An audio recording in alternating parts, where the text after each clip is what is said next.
The Covenant at Dusk, Episode 10. The Price to Break It. Listen carefully, because this is not just a story of a man and his wife. It is a story of choices, and the price that follows them. Long ago, or perhaps not too long ago, there lived a man named Tunde and his wife, Fumilayo. They had built a life together, a home, a marriage, and a future they believed was safe. But you see, there are some doors a man opens in desperation, that refuse to close when success finally comes. One morning, as the sun had not yet fully risen, Tunde and his wife set out on a journey. The road before them was quiet. Too quiet. Tunde drove without speaking. His hands were tight on the steering wheel, as though he was trying to hold his life together. Beside him, Fumilayo held her Bible close. Her lips moved softly. She was not talking to him. She was talking to God. After a long silence, Tunde finally spoke. "Do you think this man can help us?" Fumilayo looked ahead. Her voice was calm, but heavy.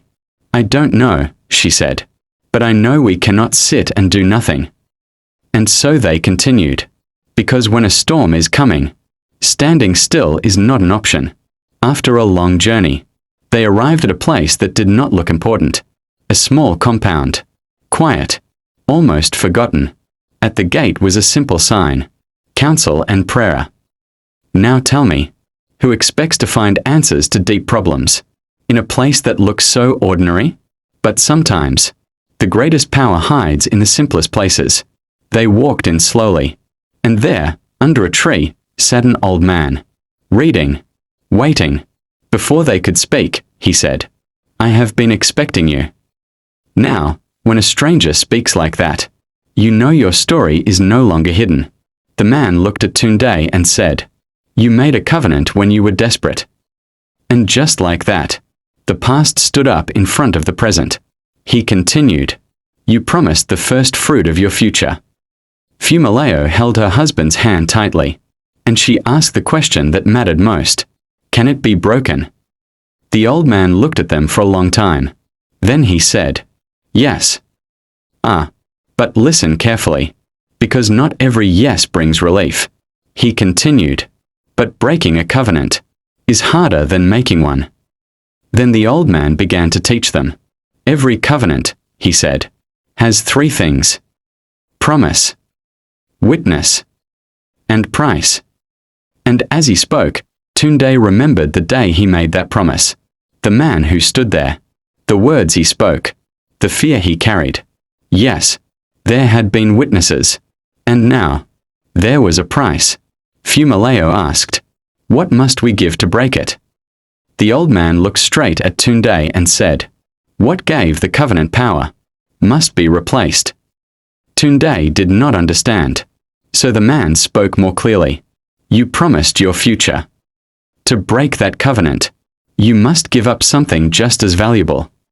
Now hear this part well, because it is where many people fail. Tunde asked, "Money?" The old man shook his head. "No, covenants are not broken with money." Then he said the words that shook Tunde's world. "You must give up the success that covenant gave you." Silence fell. Deep silence. The kind of silence that forces a man to face himself.